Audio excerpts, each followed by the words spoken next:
violent crime is spreading all over the country, but namely in big city America, the blue cities in the blue states. That's where the real dramatic increase in violent crime is occurring. I'm Tim Wildman with Ed Vitagliano and Walker Wildman. Ed, what is happening and why is it happening? Well, last year, 2021, 16 major U.S. cities set murder records. So you have places like Chicago, 797 people murdered in that city. That's the most in a quarter century there. You have Houston, Texas, which had a murder rate increase of 17% over the previous year. Washington, D.C., its deadliest year since 2003. One of the problems, and there are a number of issues probably at work here, but one of the problems seems to be bail and bond reform in these big cities, oftentimes pushed by very liberal district attorneys and prosecutors. And in Harrison County, which is the most populous county in Texas, that's where Houston is located. Harris County, yes. Okay, Harris County. Harris County.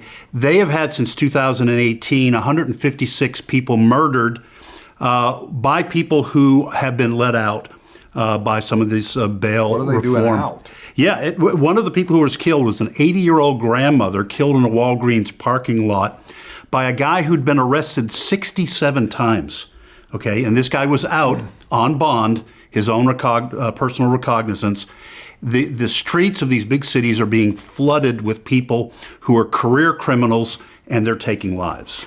Walker, the mayor of San Francisco, California, probably the most progressive city in America, recently went on television, did a news conference and said, we need help. We've got to get our city under control.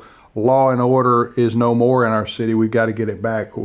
What's going on here? Well, you had about 18 to 24 months of defund the police movement, and that the rhetoric. That was a brilliant move by the left right there. The rhetoric's still going, but as it turns out, a lot of these big cities are actually refunding the police, and they're actually raising budgets. They're giving the police more money because they realize we need strong law and order cities, and the police are doing a good job in a lot of these areas. But as Ed mentioned, you've got district attorneys and prosecutors and these left-wing laws in certain states and municipalities that are soft on crime. So when you go soft on crime, crime goes up, and in this case, people have lost their lives. So soft on crime, district attorneys and prosecutors who won't prosecute.